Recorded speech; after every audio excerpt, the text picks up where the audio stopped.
Hey guys, Vinay this side. Supreme Court JCA senior personal assistant और PA की आपकी vacancy out होने वाली है दिसंबर में, जिसका कैलेंडर आप लोगों का आ गया है। तो इस कैलेंडर को हम अच्छे से देख लेते हैं और पोस्ट वाइज ये देख लेते हैं कौन कौन बच्चे एलिजिबल रहेंगे, क्या एलिजिबिलिटी क्राइटेरिया होगा, पेपर कैसे होंगे, क्या क्या चीज़ें आएंगी। ठीक है, तो पहला देख रहे होंगे आप नोटिफिकेशन सामने। तो इन्होंने बोला है कि जो पब्लिकेशन ऑफ एडवर्टाइजमेंट है जूनियर कोर्ट असिस्टेंट की, वो दिसंबर सेकेंड वीक में आएगी। जिसका जो पेपर है हमारा जेसीए का जो पेपर है वो हो जाएगा आपका कब, जनवरी की सेकेंड संडे ऑफ जनवरी को हो जाएगा। मतलब सेकेंड वीक ऑफ दिसंबर में नोटिफिकेशन आउट हुआ, आप लोगों ने भरा और जनवरी में ही आपका पेपर हो गया। उसके बाद आपका क्या हो गया, रिजल्ट भी आ जाएगा फरवरी में।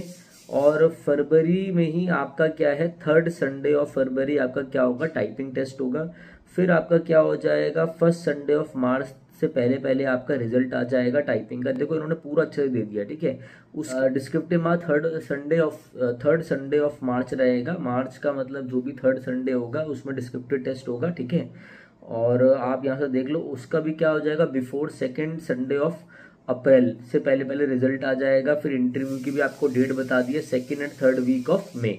Declaration of merit list and offer appointment, मतलब आपका कंप्लीट रिजल्ट कब हो जाएगा, कब तक आपको सब कुछ कंप्लीट कब तक हो जाएगा, लास्ट वीक ऑफ मई तक सब हो जाएगा। मतलब दिसंबर में फॉर्म निकला और मई तक जॉब लग गई, ये समझो आप पूरी बात। ठीक है, तो एक बार हम इस जूनियर कोर्ट असिस्टेंट के बारे में हम अच्छे से देख लेते हैं कि कैसे क्या चीज़ें रहेंगी जूनियर कोर्ट असिस्टेंट को लेकर, क्या एलिजिबिलिटी क्राइटेरिया रहेगा।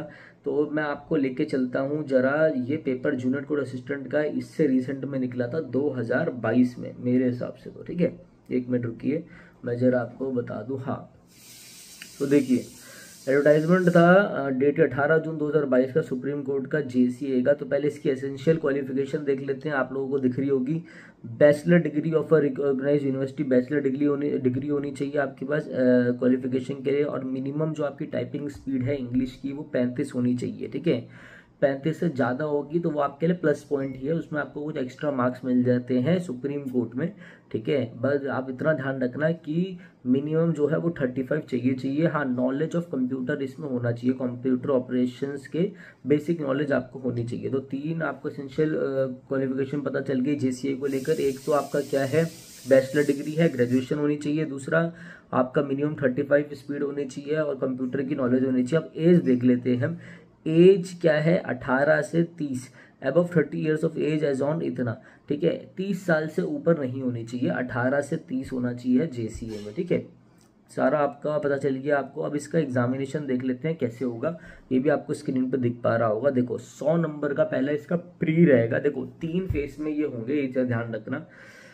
चार फेस में रहेंगे, ऐसा समझो। प्री होगा, फिर टाइपिंग होगी, फिर मेंस में आपका डिस्क्रिप्टिव होगा और चौथा आपका इंटरव्यू रहेगा। ये फेस रहेगा। तो पहले प्री का हम देख लेते हैं।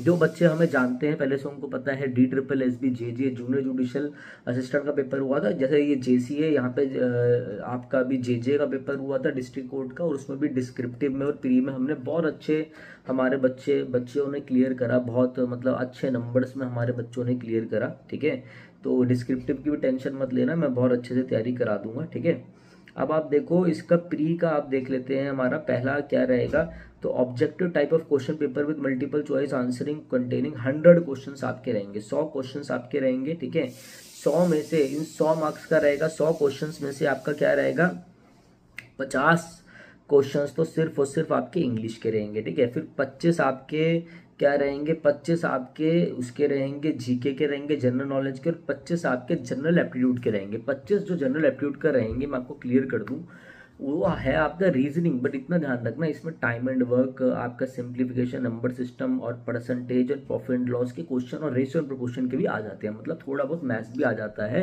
कहीं से भी आप देख रहे होंगे तो वो यही कहेंगे कि रीजनिंग रहती है। बट आपका भाई बोल रहा है इसलिए मान के चलना है। जो 25 नंबर का जनरल एप्टीट्यूड है उसमें आपका time and work, percentage, profit and loss, ratio and proportion करके जाना, वो भी इसमें आएंगे। ठीक है, अब ये ऑफिशियल आपका नोटिफिकेशन नहीं है। ठीक है, जो मैंने कैलेंडर दिखाया वो तो आपका ऑफिशियल है कि दिसंबर में आएगा। अभी दिसंबर में इसका ऑफिशियल नोटिफिकेशन आएगा जिसमें ये सब हम दोबारा आपको बताएंगे। ये मैं आपको प्रीवियस ईयर का थोड़ा देख के बता रहा हूँ, बेसिकली 2022 वाले का, जब ये जिससे पहले हुआ था, इससे पहले जब हुआ था, इससे आपको थोड़ा आइडिया लग जाए। फिर आपका क्या होगा, एक ये आपका हो गया सारा। इसके बाद देख लो 2 घंटे का पेपर रहेगा और आपका क्या रहेगा, there will be negative marking of 1/4 की 0.25 की नेगेटिव मार्किंग रहेगी। एक आपका इसमें कंप्यूटर का भी पेपर होगा, जब ये होगा उसके साथ ही होगा objective type computer test 25 question का, ठीक है। ये चीज़ें ध्यान रखना। और एलिजिबिलिटी शायद इसकी 50% तो होगा ही, क्वालिफाइंग लाना, ठीक है। तो ये सब चीज़ें आपको ध्यान रखना, जब डिटेल नोटिफिकेशन आएगा तब समझा दूंगा। कई बच्चे पूछ रहे थे इसलिए मैंने अभी बता दिया। फिर आपकी टाइपिंग होगी दे रखा है, फिर आपका डिस्क्रिप्टिव होगा 2 घंटे का। तो ये तो आपको सारा आइडिया लग गया। अभी हमने बात कर ली है जेसीए की, मिनिमम एज 18 और मैक्सिमम 30 होती है, और ये हमारा सारा का सारा शेड्यूल रहता है, ठीक है। अब बात करते हैं हम जो सेकंड नोटिफिकेशन, मतलब जो इसी में ही सेकंड पोस्ट है, वो क्या है आपकी सीनियर पर्सनल असिस्टेंट की और पीए की, ठीक है। तो देखो ये नोटिफिकेशन आया है सुप्रीम कोर्ट का कि एक तो कोर्ट मास्टर, फिर सीनियर पर्सनल असिस्टेंट और पर्सनल असिस्टेंट है रहेगी। उसमें एडवर्टाइजमेंट आपका 3 या 4th वीक ऑफ दिसंबर में निकलेगा। फिर जनवरी में आपका 3rd या 4th संडे ऑफ जनवरी में आपका एग्जाम हो जाएगा। फिर उसका भी रिजल्ट आ जाएगा फरवरी में ही, ठीक है। फिर आपका स्टेनो का टेस्ट होगा। बेसिकली सीनियर पर्सनल असिस्टेंट और पर्सनल असिस्टेंट जहाँ भी आ जाए वहाँ पे स्टेनो का टेस्ट होगा, सबको पता है, ये स्किल टेस्ट जिसे कहते हैं। फिर वो भी आपका 4th Saturday and Sunday off ये हो जाएगा, ठीक है। इसमें कोई आपका डिस्क्रिप्टिव पेपर नहीं है, ठीक है। फिर डिक्लेरेशन ऑफ रिजल्ट्स हो जाएंगे, फिर कंडक्ट इंटरव्यू होगा, और उसके बाद जो आपका सारा है ऑफर ऑफ अपॉइंटमेंट वगैरह वो मई तक आपका सारा कवर हो जाएगा। अब देखो इसमें क्या है, सीनियर पर्सनल असिस्टेंट और पर्सनल असिस्टेंट का भी मैं आपको थोड़ा सा गाइड कर देता हूँ, जिसमें आप देख पा रहे होंगे। फॉर द देखो अब ये देखो, for the post of senior personal assistant क्या क्या होना चाहिए। एक तो ग्रेजुएशन होनी चाहिए, उसके बाद शॉर्ट हैंड में आपकी 110 आपका होना चाहिए WPM, ठीक है। फिर नॉलेज ऑफ कंप्यूटर आपको होना चाहिए, इसमें आपकी टाइपिंग स्पीड जो है 40 होनी चाहिए एटलीस्ट, ठीक है। फिर यहाँ पे बोल रखा है सीनियर पर्सनल असिस्टेंट में 2 ईयर वर्किंग एक्सपीरियंस होना चाहिए स्टेनोग्राफर डी और एज अ स्टेनोटाइपिस्ट इन किसी भी मतलब सेम लेवल के उसमें ग्रेड में, हायर ग्रेड में आपका 2 लेवल मतलब 2 ईयर्स का आपका एक्सपीरियंस होना चाहिए, ठीक है ना, ग्रेड डी में। अब देखो ये सारा हो गया। इसका भी एक बार एज लिमिट बता देता हूँ मैं आपको। सीनियर पर्सनल असिस्टेंट की बात कर रहा हूँ अभी तक। इसकी जो एज लिमिट होती है वो होती है आपकी 32 साल, 32 होती है एज लिमिट किसकी, 18 से 32 रहेगी, 32 से ज़्यादा नहीं होनी चाहिए। और यही पर्सनल असिस्टेंट की बात करें तो एज लिमिट 30 नहीं है, एज लिमिट 27 होती है मैक्सिमम, उससे ज़्यादा नहीं होनी चाहिए। करेक्ट कर रहा हूँ मैं दोबारा, 27 होती है, ठीक है। तो यहाँ पर आपका हो गया। अच्छा पर्सनल असिस्टेंट का जो है ये भी देख लो, पर्सनल असिस्टेंट का क्या है एलिजिबिलिटी क्राइटेरिया। एक तो ग्रेजुएशन होनी चाहिए, degree of recognised university, proficiency in shorthand आपका कितना होना चाहिए, ये होना चाहिए 100, ये भी 100 होना चाहिए आपका। और आपका क्या है यहाँ पर knowledge of computer with typing speed of 40 होनी चाहिए। यहाँ पे कोई आपका एक्सपीरियंस नहीं मांगा, एक्सपीरियंस SPA में मांगा है, बट इतना ध्यान रखना पर्सनल असिस्टेंट की जो एज लिमिट है वो आपकी मैक्सिमम 27 है। तो ये सारा हो गया, ठीक है। अब देखिए इसमें ना एक और वैकेंसी निकलेंगी, कुछ वैकेंसीज और निकलेगी सिंगल पोस्ट की और फ्यू पोस्ट की। जैसे समझ लो आपका पियून निकल गया, ड्राइवर निकल गया, ऐसी पोस्ट की रहेगी, ठीक है। तो वो भी आपका यहाँ पे मेंशन है, 1st वीक ऑफ फरवरी आ जाएगा, फिर लास्ट वीक ऑफ फरवरी सब सबमिट हो जाएगा, वो फरवरी में निकलेगी, ठीक है। एग्जामिनेशन मार्च में हो जाएंगे, सब कुछ दे रखा है। फिर रिजल्ट आ जाएगा 15 डेज ऑफ एग्जामिनेशन, ठीक है। फिर सब कुछ जो आपका है पब्लिकेशन और लिस्ट ऑफ सक्सेसफुल कैंडिडेट सारा आपका जून तक हो जाएगा। ये कुछ फ्यू पोस्ट के लिए। तो क्वेश्चन बच्चे बताना चाहूँगा कि देखो जो आपका DSSB JJ का टाइपिंग का रिजल्ट है वो भी आपका बहुत जल्दी आ जाएगा, दिसंबर तक आ जाएगा आपका, ठीक है। तो भाई मतलब उससे पहले पहले आ जाना चाहिए। तो भाई जो भी हमारी तरफ से जो भी इन्फॉर्मेशन होगी वो हम आपको देने की कोशिश करेंगे। और जो भी बच्चा सुप्रीम कोर्ट की तैयारी हमारे साथ करना चाहता है वो हमसे जुड़ सकता है। नीचे दिए हुए नंबर पे आप संपर्क कर सकते हो, व्हाट्सअप कर देना, वहाँ पर हमारी टीम का नंबर है, ठीक है।